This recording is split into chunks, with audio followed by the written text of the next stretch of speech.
So episode 32 of the Brewgooders League. Are we a league? What are we calling it? A league of beer and comics. A league of beer and comics. I guess. Yes. So we are no longer just a dynamic duo. Yeah. Because Colin's at it. I'll be back on it soon. Believe me, I need a good drink. Well, you've not got back to work yet. I think that comes hand in hand. I've still got to get back to work. Yeah. Once I'm back at work proper, then I'll be needing a beer. Funny that. So we thought there will be other bits and pieces attached to this episode, which we haven't recorded yet. So I don't know what to plug. So you'll hear from me later on in the podcast. But Colin has been reading some comics that we thought we'd talk about. Yeah, I'm going to start off with this one, Neil Gaiman's Eternals from Marvel. Mainly because, hey, there's a movie coming out in the next phase of the Marvel Cinematic Universe. Mm-hmm. So, and also one of our followers on social media, Grum Murtaugh, suggested that I should review this. I haven't read this, and I'm right into the Neil Gaiman, The Graveyard Book's one of my favourite books ever, and you should all check out Neil Gaiman stuff. He deliberately I think I've got all his books. He wrote Stardust as well. Oh yeah, and I've seen the movie Stardust. Yeah, he also. I forgot he did that. Stardust was okay. I'm not a massive Neil Gaiman like fan. I have to say. I've also got. I want to make one plug because the art's great. Sorry, before you move on. And the I think the reason that I'm not into Neil Gaiman stuff is a similar related thing to why I'm not really into Marvel, is superheroes and gods are just you find it quite boring, it doesn't really interest me that much. And I think because he's done Good Omens, which is all about kind of gods and angels and demons. What's the other TV show, American Gods? It's all god stuff. And it's kind of superhero-y, and I'm not really into that sort of thing. But I did pick this book up somewhere a long time ago. It sat on my shelf for possibly years, and I've never read it until recently. And I forced myself to. Are you glad you did, Colin? Right, so lovely artwork by John Romita Jr., who also did the first Kick-Ass stuff, so very familiar artwork. What's it about? What are the Eternals? Well, the Eternals are a kind of group of superheroes who supposedly have been on Earth for like 1 million years. Yeah. And they're kind of, because they've been around for so long and their powers are kind of godlike, they are effectively being seen by humans as gods. So a lot of their names and a lot of their abilities are similar to, Egyptian gods and, Far Eastern gods and things like that. So that there's that kind of thing there going on. But what Marvel tried to do in the comics a bit was bring them into the Marvel universe. Yeah. How could they be part of this? Considering they've been around for so long on Earth, how have we never seen them in the other stories and things like that? How have we never seen them in the Marvel movies up until now? Well, it all starts way back in, I don't know when, 70s maybe, I think. They're a Kirby creation. And he started this series and it wasn't that popular and it never ended. They never actually fully ended it. And then they brought the Eternals characters back in a Thor, I believe, a number of years later. Somebody else wrote it. And then Neil Gaiman wrote this version of the Eternals, which kind of explains why they've never been around. So anyway, let's give you the background. So 1 million years ago, these beings called the Celestials, who look like giant robots. They're big armoured characters. Can I just feedback very quickly to last week's episode where I talked about the Avengers? Oh, it's not in here. But no, there's a picture of one of these Celestials in... No, there's not. That's annoying. Because there's one in every other... No, there's ones here. Oh, yeah. Here is one here. So, for anyone that's reading... So they're giant things. I mean, like, a person's like the size of its foot, right? So in the current Avengers comic series, their new Avengers headquarters is in a Celestial. Yeah. Because one crash landed to Earth, and once they defeated it, they decided to move into it. Oh, right, okay. That might be related to this one, because there is one under the Earth in this story here. Anyway, so they arrive on Earth. There's many of them, and they go to other planets and they do things on other planets. But on Earth, they start tampering with life, Yeah. and they create humans. They create the Eternals, which are these godlike superpowered beings, and they also make this other race called the Deviants, which are kind of like mutants, kind of bad guy mutant characters. Anyway, one of the Eternals, as explained in this story, kind of casts a sort of spell thing on the Eternals, so that they forget who they are.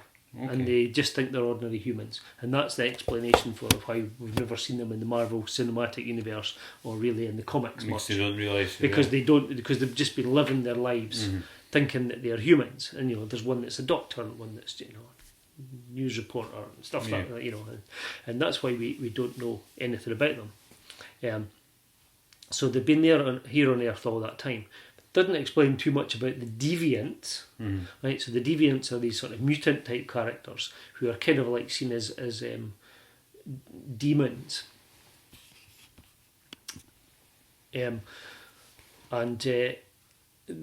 but they kind of live underground, and they can kind of shapeshift into human form. So they kind of still live on Earth, but they're kind of got their own community, society away from humans and things. But they do interact with the human world, but in a kind of covert way. Anyway, so what happens in this story is that one of the Eternals still knows who he is, but he still kind of lives as a human. And he tries to get the other ones to remember who they are. Remember who they are. So in the past, they've been sort of like champions of Earth, defending Earth and things, a bit like modern day Avengers. But at some time in the past, they've been made to forget, and that's why we've never seen them. But in this story, which I think might be the story that gets turned into the movie, is that they start to come back. They start to remember who they are, and in this story, they do interact with some of the Avengers. In fact, one of them has been an Avenger.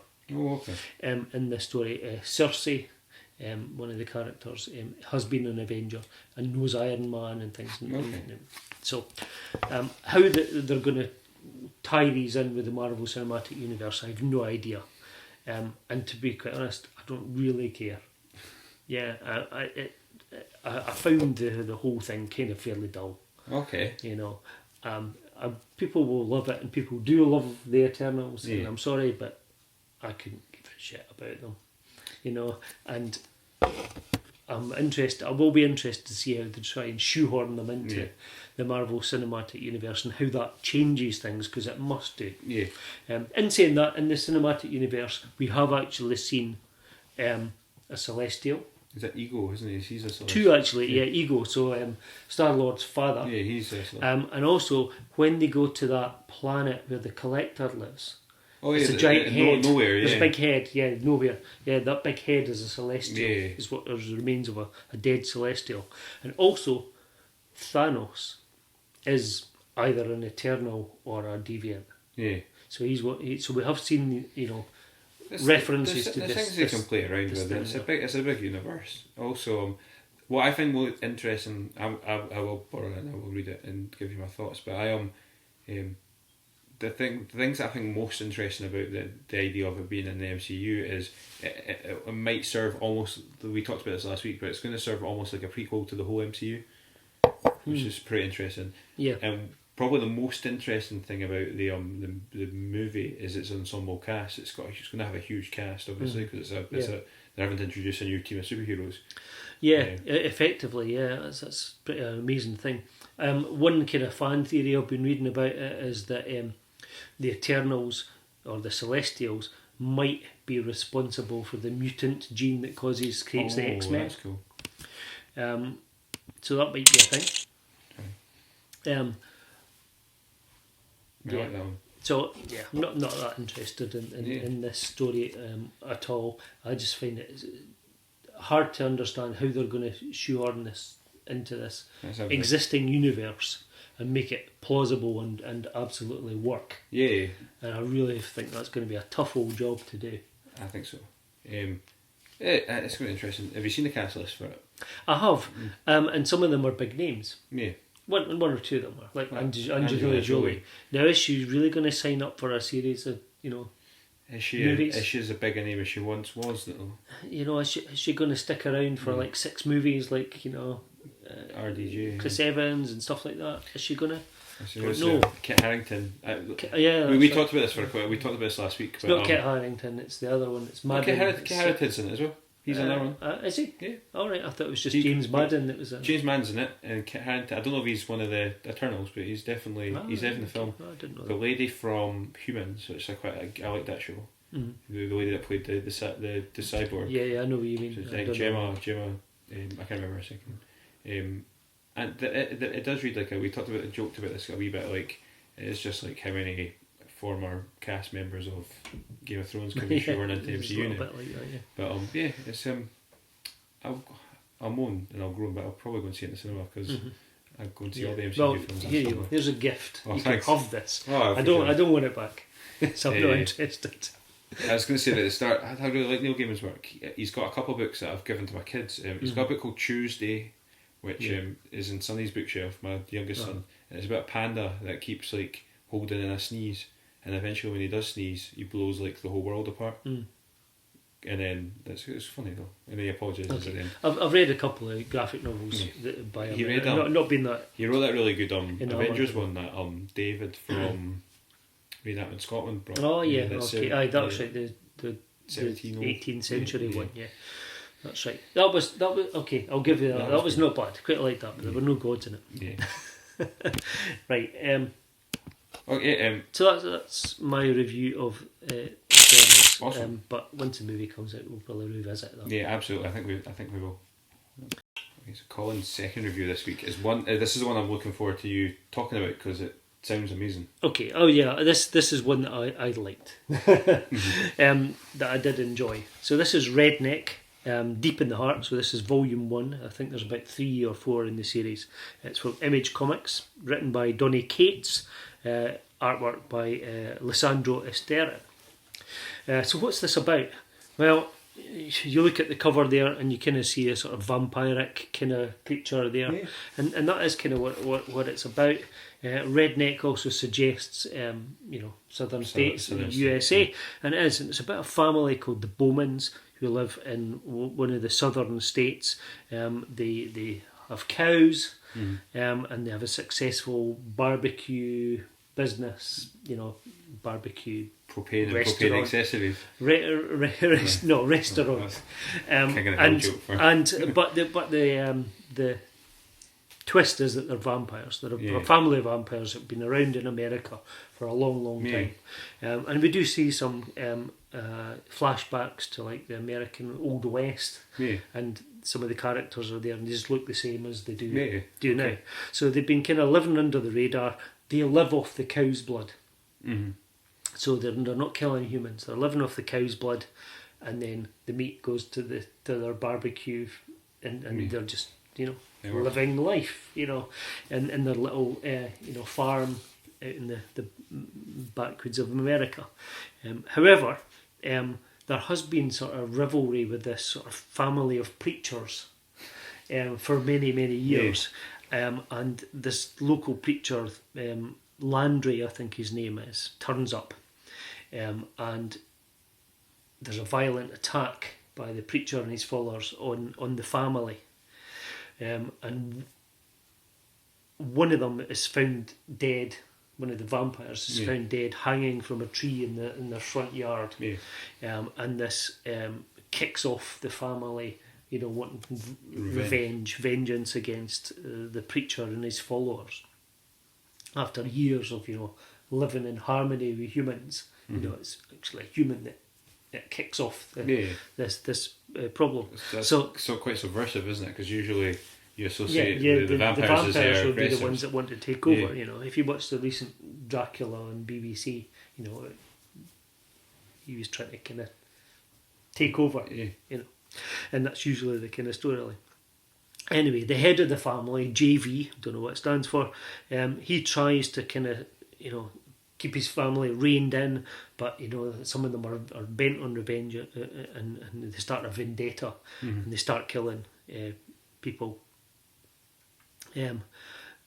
But the story's not as straightforward as Yeah. as that. There are twists, and we find out that there's more to the family than meets the eye. They've got a youngster, who looks like a youngster but is actually a very old vampire, who has these amazing ability to be able to read minds.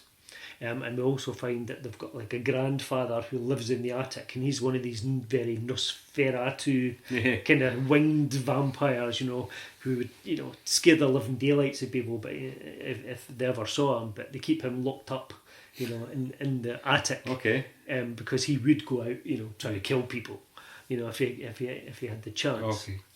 So we find out there's it's a bit of a dysfunctional family. They're always looking after the youngster, but who isn't really a youngster, and kind of rebels against that. And we also find out some stuff about Landry, the priest, as well, which is unexpected. So like I say, we do get these sort of flashbacks to the origins of the family. It's a very violent, gory, bloody, modern vampire tale.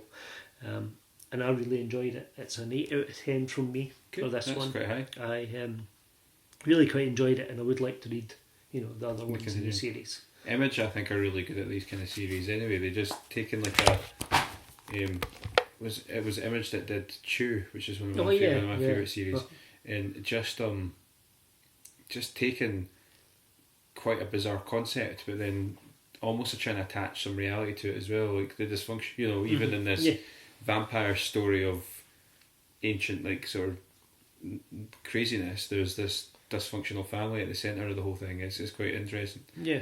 Well, how Image works is you pretty much have to approach them with a story pitch, and they prefer you to have a team and artists and everything on board, and go to them with a pitch and usually some artwork and a chunk of script, to see if they'll take you on. So that's why we see a lot of big names that have done Marvel and DC going to Image as well and doing their own thing. And not being reined in by committees and having to stick by canon and things. And that's what's the beauty of Image and a lot of the other smaller publishers. Who else have we got that we've been reading from? Avatar Press, Dynamite and Dynamite, absolutely as well. There's so many. I've run them off my head. Oni Press. Oni are great. Vault are good as well. Vault, yeah. And I'm missing one that I would normally sing, the Dark Horse. No. That's going to annoy me, and I'm going to have to. This podcast will end with just IDW. No, it's not IDW. We're getting there though. Who did Aftershock or something? Aftershock, they're interesting. Who did Midnight Vista? Because I'm on. Aftershock are quite good at. They did their big seller was their current big seller is the one Animosity, which is I think Aftershock are a wee bit different. That's the talking animals, isn't it? The Mariel Bennett, is her name? Is it? I can't remember who did that. But I remember I think Aftershock are almost like the up and coming in my mind, in my sort of headcanon. I think they've been doing some really interesting stuff in the last wee while, and they've had a few big titles. Yeah. They're the ones that get you kind of, it's almost like Marvel bring up the Aftershock guys, and then they go down to Image, or not down to Image, but they go across to Image once they want a wee bit more freedom on their projects. They're just really, really awesome. It's Image that Image have got some really good stuff. I think, and this is where I'll get annoyed. I've got my facts wrong. I think Tom King's going to be doing something about Image this year. It's quite high profile. I just don't have the. I don't have the. Can't remember what the information. We'll have to have a look. Tom King's Mr. Batman. And I think he's gone to Image now. No, different people have taken over on Batman. Which is what happens. After a few arcs usually. Yeah. But, awesome, cool. So anyway, Redneck, really enjoyed that one. It's my favourite read of this year so far, and I've been reading a lot, I have to say. Magic. I've got a few interesting books on my shelf. I can't wait to read more of them and see more of them. And I'm going to try another Neil Gaiman, by the way. I have Norse mythology on my shelf. But it's gods and you like reading it. It's gods and God. But somebody loaned me it, and I thought, okay, I'll take it and I'll maybe have a read of it and see what it's like. But and that's quite interesting because the whole gods and theology in general, that's my total jam. It's like I've got a degree in it. But I love that. So I love that kind of. I love theology, and I love the stories that exist within these realms. Yeah. So, and I'm looking forward to your comic, which has some of these themes in it. Yeah, it does. You know I'll hate it because it's gods and superheroes. No, you'll probably be writing some of it. Yes, so what have we got coming up? After the short musical interlude that I'm going to write and insert here, we'll have a feature from one of our members of the league. So thank you for joining us, and we'll see you next week. Yeah, see you soon. Hi, welcome to episode 32, the comic bit of the Brewgooders, the league of beer and comics. We've changed. We're not a duo, obviously, because you're here now. So we're multiple people in there. We are going to review 4 beers, or 3 or 4 beers, and a couple of comics. I know Colin's talked about his comics in the bit before this episode, but me and James also read comics in preparation for today, so we thought we'd go at both independent comics that were given to us by people that wanted us to talk about them. I read The Fierce Are Fading. Apologies for... I don't get to where that works. Hold on. There we go. The Fierce Are Fading, which is it's an independent comic from Joshua Howell and Ilaria Apostoli on art. And as you'll find out if you continue listening to this on the audio, but only on the audio, you won't get it on video. I've got an interview with Joshua Howell tied onto this because Joshua was a super cool guy, and let me chat to him about his comic because I was that blown away by it. Alright. And through total luck, because this happened to be the one you read,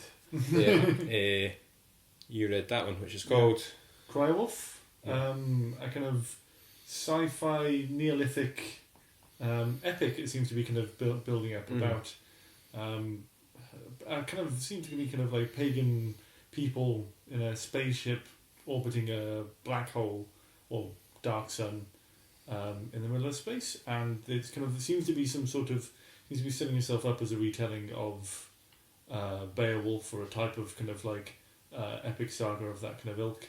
And yeah, I found it very interesting as well. Like I'm got various kind of thoughts about it and how it kind of ties into kind of other styles of comic books and sci-fi at the moment. But yeah, but what was yours like? You say you kind of were blown away by it. Yeah, absolutely. And I'll comment. Can we talk about what beer we're drinking as well? Oh yes, of course.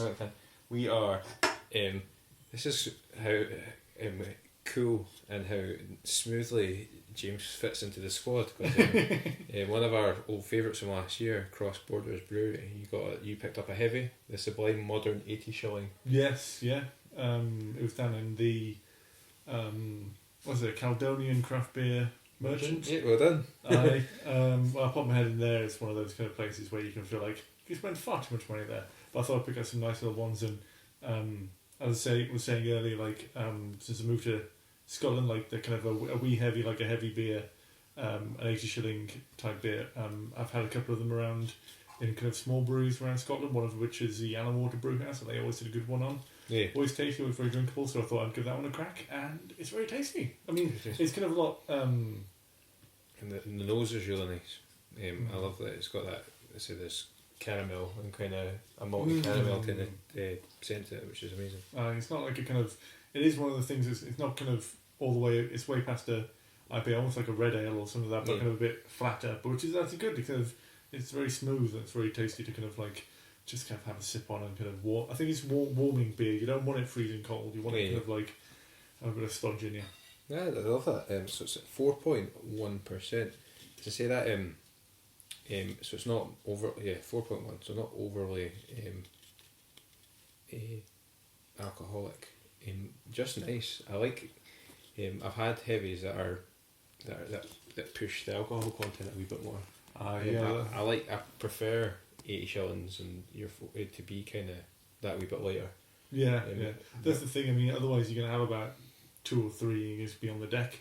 At which point, I mean, if you want to get on the deck, have one on the deck. But if you're gonna have something quite nice and drinkable, it's better to have something a bit lower strength. That's amazing. That's really smooth.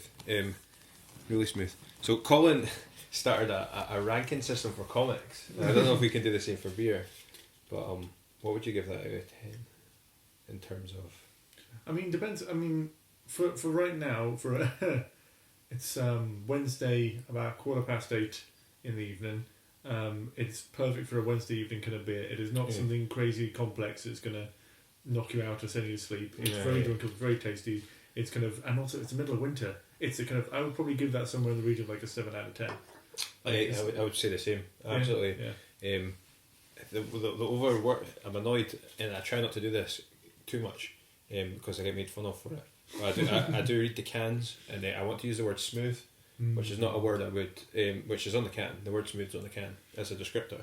But it's not something I would normally associate with a heavy. As I would say, oh, that's a smooth heavy normally. They're a bit kind of like more sour, like not sour, kind of like bitter. Yeah. That moves into sour very slightly. I think. I don't know. That's maybe just me. I wasn't picking as much of that up. I've just had like really spicy food for the tea though, so that might be helping. Awesome, cool. Okay, so the first comic is Cryowulf issue 1, which you all read. I have indeed read, and my first impression is actually it's very enjoyable. It's very interesting. Like there's, to kind of summarise it quite quickly, like it's based on a spaceship. It's got a lot of kind of Neolithic kind of pagan themes. It's clearly kind of like a crossover between old epic style Neolithic storytelling and kind of religion and stylistically kind of like more tribal kind of situations, but based in a science fiction kind of universe where clearly the spaceship has been isolated for a long time. The kind of the community within the spaceship has clearly kind of gone down generations, has kind of changed societally until they're kind of more old gods worshipping, believing in mythological people rather than science fiction, and they kind of seem to have started to shun any kind of scientific inquiry rather than kind of believe more in the kind of mythology. So that's fascinating considering you say they're on a spaceship. That's a well, yeah. I mean, it follows in quite a strong theme in the science fiction in the past kind of couple of years. There's a lot of, I mean, Afrofuturism is also another big thing, which is creating kind of, it's not just kind of spaceships and spacesuits and old style kind of like laser beams and space battles. It tries to bring in a lot of more traditional kind of ideas and kind of like tribalism and kind of like what happens if you send people into space and then they kind of lose contact and lose the technology. I was thinking like Black Panther as well, with that Afro futurism, where it's the idea that if you we consider the future as almost like the future in sort of a Western construct in our mind, we think of like all our science fiction is it's tied into a sort of Westernite, so like where does commercialism go in the future, where does capitalism go in the future, where does obviously I always think of like when folks say about Afrofuturism, I always think of Black Panther because it's the idea of like what would happen if an untouched African nation was able to develop future tech without Western influence, and you get that. It's quite stunning is the answer. It's it is fantastic, and this is the thing, like this is almost less of a progression and more of a regression, but it's similar to, I mean, it's not quite the same as a comic book, but there's it's very similar to a lot of, for example, a game which the name escapes me, so we'll be able to confirm to me, but essentially it's like robot dinosaurs and these kind of robotic kind of beings, and a kind of high civilization society was built up, and then something went terribly wrong and everyone kind of regresses to science, kind of more Neolithic kind of sword spears, but still surrounded and kind of making use of technology. And this feels like very much the same kind of thing. You've got obviously it's the first issue comic, so there's going to be it's kind of, you're very clear that they're building up the main characters, the main themes, the main tensions between different factions perhaps, but at the same time it's kind of Cryowulf. It seems to be kind of a retelling of Beowulf, because the monster that kind of, or the kind of monster that they talk about is Grendel, yeah. I haven't read this, by the way. That was me pulling like Beowulf back to. Absolutely, yeah. So they do talk about Grendel within it, and it's very clear that you have this kind of lurking kind of threat, you have this kind of style. Also, artistically, I really enjoyed the artistic style of it. It's very kind of, it's got a very good palette. I really like the kind of style. It's not overpowering. There's not too much is going on, but it's still got a lot of kind of, I'm not going to say texture, kind of like vibrancy, or kind of like very. I like the kind of color scheme a lot, and I like how it's kind of portrayed a lot to kind of create the impression of the kind of environment which they're working in. So I think it was Ben that got in touch with me, to be honest. I'll need to double check that. But Sam Rhodes, who's the writer. Well, what strikes me is quite incredible. Just reading what's this, page 2, which is obviously where the creative team have put their feedback from other writers and artists and stuff. The fact that Dave Lloyd, who I met last year, David Lloyd, who was the artist of V for Vendetta, he says that it looks excellent. So he's given it particularly the art a seal of approval, which is quite incredible. And he's one of the most influential comic book artists of all time. And it's folk that have written for Star Trek and Madagascar here as well, who have so Art Holcomb, who wrote for Star Trek, is saying that the storytelling is expert, welcoming, subtle and smooth. Can't really argue with that, can you? No. And that's the thing. I mean, obviously, there's only so much you can tell from one comic when obviously it's only one issue, and you can, it's obviously trying to. Every first issue is always just trying to set up the tone and the context, rather than kind of being able to truly tell, get to the grips of telling a story. And you don't want to tell a full story within the full comic, but you can kind of see where they're kind of building to, what they're trying to be able to say, and I do like it. The artwork's stunning. I just, for those that are watching the video, it's just really lovely. I do. As I say, the colour palette especially is something I really enjoy, and I make no pretense of saying that I'm a massive science fiction fan. So, and there is a kind of tendency in science fiction at the moment to move away from traditional, as I say, traditional spaceships and laser beams and colonists and kind of robots and plagues. And they're trying to kind of use. I mean, science fiction has always been very good for using science fiction as a structure to tell interesting human stories, rather than just telling the story of scientific progression. Absolutely. Which I enjoy, and trying to kind of take it in new directions, which a lot of writers are really trying to do at the moment. So I applaud it, and it is really interesting that they're trying to go in this kind of direction. It's kind of, again, pagan style. So I'll put in a link to where you can find this on our show notes. So please look for that on Facebook and Twitter and things like that. It's really good. What would you give it out of our new Colin enforced 10 scale? So ideally I'd want to read more of them before I could make a definitive go of it, but I would say 7.5. Just the writing probably 6.5, just because I don't. It's just a start, isn't it? It's just a start, so I can't really make a big judgment about it. The actual artistic style is probably 8.5, mainly because I don't know what's gripping about it, but I really enjoy looking at it. It's very visually beautiful, so I guess it averages out at 7.5. That's so good. Yeah, that's alright. I like it. Okay, so let's just open that just before. This is Headband by a Verdant brewing company. So first thing I notice is that it's a really strong smell coming out. That's very strong. So it is a it's a pale ale. It is 5.5%.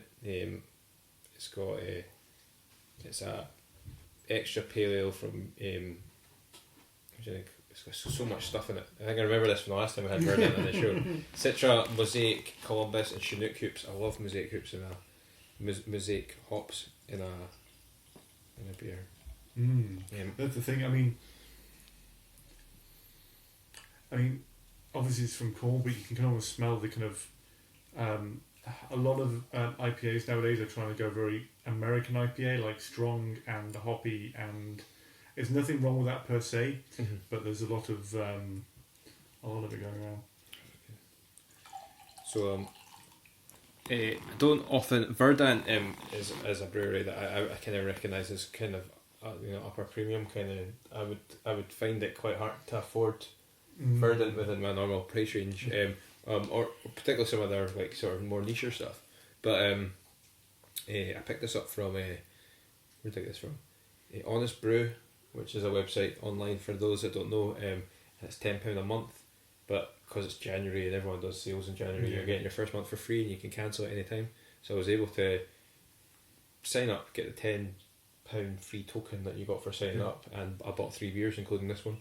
That's the But I mean, you can almost feel it under the tongue. It fills the mouth immediately. It's very kind of like a very strong flavour. It's very hoppy. Kind of quite sweet. It's kind of I have to have another taste of it. Oh, there's something quite. What's in there?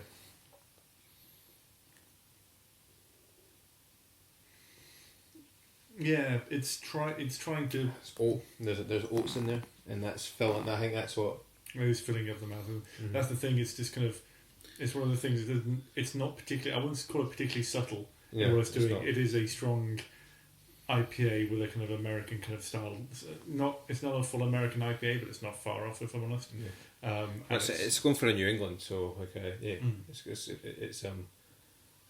it's using. I think it's going. So it's a golden orange porter, beautifully balanced beer with pale crystal and Munich malts. Really help amplify the hops' juicy qualities. Layers of flavour, tropical fruit, citrus fruit, stinky cheese, caramel, all working together. Bitter and sweet, lush. I appreciate the fact that like they had to stick vegan friendly on there as well, just to kind of make sure it does smell cheesy. They don't actually have big chunks of cheese floating in there. Totally. I think that's amazing. To be honest, quite. I like it. I mean, it's alright. It's really hoppy. It is extremely hoppy. If you like that kind of thing, then it's perfect for you. I probably couldn't chain drink them though. That's for sure. No. On a side note, I think I had my I think I'm kind of biased because I spent like a couple of weeks in like California and Oregon, and I had enough like East Coast, West Coast IPAs for a lifetime. And they kind of, because it's most of what they have over there, so it becomes kind of a bit saturating. I think I'm still having the PTSD from that. Okay. But no, I love that. So I'm putting this in sort of 8 out of 10. It's just I'm gonna have to work on the ranking system, because comics are kind of like, oh yeah, I enjoyed that. I'm enjoying this, but I understand it's much more subjective and. Okay, I was about to say I'd probably give that somewhere in the region of like 4.5. Oh really? Yeah, like realistically, I like it well enough, but I wouldn't go for it over anything. So I'm sitting about 8, so we can maybe meet in the middle and say 6.5. Let's go with that. Yeah. Cool. I don't know if that'll be your ranking or work. This is the problem. I'm not entirely sure how much it works with a democracy. It might change day to day. No, totally, and as we always say on the show, like everything's it's really subtle. But yeah, total full of flavour. It's just there's a lot going on there. It's great. Yeah, it's an interesting beer. My comic this week that I found is Joshua D. Howell's The Fierce Are Fading. This has got quite an interesting backstory to it, and I only know it's got quite an interesting backstory because as you'll hear later on, I actually spoke to Josh for quite a long period of time about this. But this was previously a novel that Joshua wrote, and I'm going to jump between Josh and Joshua because I'm rubbish at maintaining single names. I'm sure he won't mind. Yeah. He wrote this book. He previously wrote this book, and when as you'll hear, he was just trying to work out what to do next, and it was suggested that it would make a really good graphic novel, which is what he's done. The art's by Ilaria Apostoli. Sorry if I butchered the name, but it's the artwork's really, really good. I really enjoyed the artwork. It's got it's quite subtle. really yeah, really intelligent. Yeah. I quite like it's just little things that I would almost forget to put into my if I were writing, which is this third panel here. One of the characters is answering the phone, and then she answers the phone. You've got the blue glare from the phone on her face, that which of course she would, because she's just answered her phone at night. I mean that kind of art style. The lines are less kind of like sharp. They're more kind of like multi-line kind of like. I'm not entirely sure exactly the word for it, but it adds a very distinct kind of like comparing, for example, to the Cryowulf is very significantly different kind of style. This is kind of more washed, kind of darker, but it adds a certain moodiness to it, which is quite enjoyable and definitely kind of sets the tone of the book. Mood is a really good word I would use. So it's got quite a complex story. I mean, it's 218 pages. Oh, really? Graphic novel, yeah. So but kind of to cut it short, a police officer finds and her partner are on a mission to hunt down a serial killer who's been going around abducting and murdering young women, really young women, like sort of early teenage girls. And they track him down. And as they're apprehending him, things get really violent, and he actually explodes in like a flash of like green light, and envelops the room as he explodes, and one of the police officers disappears. He wakes up in a weird research facility kind of building in the middle of nowhere, and he manages to escape and find help, and pass the information back on to his partner, who just assumed he died in the explosion, vaporised in the explosion. So she's she goes on this mission to find out where he is, because he gets apprehended and brought back into this research facility. And so she goes looking for him, with having very little to go on other than like bits and pieces. But she's a police detective. It's just really complex. I'm doing that story no justice. No, if you listen to the interview with Joshua later on, like he does it. Obviously, he has to do his elevator pitches for this book all the time. But yeah, basically, in trying to find her missing partner, she opens up herself to this world of international terrorism and monsters and a secret organisation who are trying to like change the world based on like forced evolution and stuff like that. That sounds incredibly multi-layered in terms of like what he's trying to kind of get across. You can only imagine 240 pages sounds about right for something like that. It was good. I never at any point felt like I don't know. Sometimes I've talked about this. I think I've talked about this in the show before, but I've talked about it a lot. There was a really did you ever watch Arrow and like The Flash and stuff like that? I'm afraid not. No, there's this really awkward bit, and I think they just about pull it off. But the whole point about Arrow as a TV series is it's grounded. It's really grounded. It feels like they're trying to like do the whole superheroes for real thing here. Then in season 2 they have to introduce Barry Allen and bring in Flash and metahumans and stuff like that. And so the whole show has to totally shift, because it has to accept that there's things like magic and weird things going on. Rather than just people with pistols and craziness. Yeah, and it's really challenging to move into that kind of... It works, and ultimately now it's like, they've just done this huge, total crazy, multi... TV showed like multiverse, like a Crisis event. Crisis in Infinite Earths has just happened, and they managed to bring in like everything, like multi universes and devil and hell and all that kind of stuff. They bring in but I always found that at the beginning, in particular, that shift in tone and like acceptability of what, or like increase of expectations was really challenging. And I've since then I felt like I've kind of recognised this in other formats. I'm like, you'll be reading something, you're like, oh, they've introduced aliens. This is gone. This feels totally weird now. Yeah. I never got that with this. It's quite a long story, and it allows the reader to be introduced slowly to these concepts. It's a subtle art, to be fair.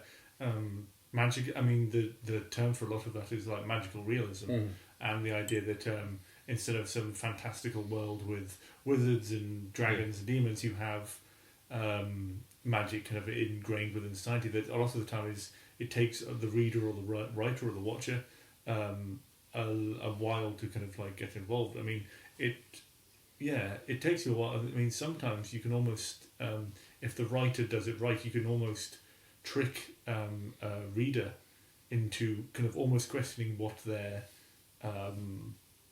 watching, what they're reading. They're kind of like, they're not really sure. Maybe they don't get it. Maybe they're just kind of misinterpreted something, and it takes a while.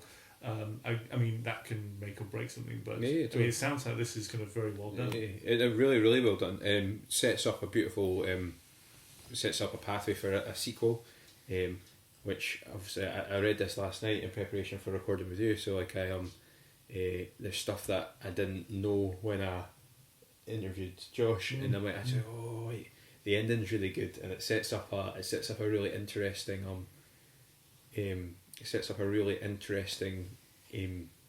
set of developments and a possible arc for the next part of the story, which I know, which I understand is already been. There is a novelisation of the next part of the story. Okay. I spoke to Josh about what he plans to do next, and just listen on if you want to hear that.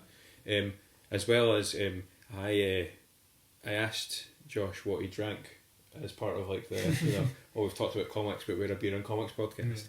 And if you want to read this, there is which is really cool about working with all these independent writers and artists for the podcast. I have a copy of this to give away digitally. Okay. If you can answer a question, the question that we're giving you is for this week. So you actually have to listen to the interview, and that's how we're doing it. You have to just encourage you, and the interview is only going to be available on the audio version of this podcast. So you have to go and find it, which you'll find out how hard that is. Just go on Facebook and there'll be links there. It'll be a bit of a treasure hunt for the first couple of weeks due to the way that podcasts work on the internet. But the question is, what is the bizarre beer? I say bizarre because I found it quite funny when they told me. What is the beer that Josh prefers to drink? Because he told me and I burst out laughing. Not because it's a bad beer, and that's not one of my favourites, but it was just when you're interviewing somebody who lives in Nebraska, the beer he told me was like his favourite was one I was really surprised by. So find us, either go onto Facebook or PM us or Instagram or PM us or Twitter. You can find us quite easily. Just message the Brew Gooders in any way form and just tell us like, what beer does Josh drink? And all the great answers will get put into a draw, and we'll draw a lucky name out of a hat, and you'll get a digital copy of this Fiercer Fader, which is. I'm guessing I'm not allowed to guess this. I'm now thinking of like, what kind of beers are? Oh, so weird. I actually burst out laughing, and then told them stories of being like 15 and 16, and like it was a beer. This is the only clue you're getting. It's a beer that I associate with me and my pals, sneaking off round the back of like. The school when we were like really young. That mentally narrows down to a picture. But yeah, just quite a beer that I just wasn't expecting, and I thought was very funny. But yeah, so check that out. Fantastic. Okay, we're gonna pause it now. I think we might interview another beer. If not, like interview a beer. We're not going to do any more beers because I'm okay. So we'll back then.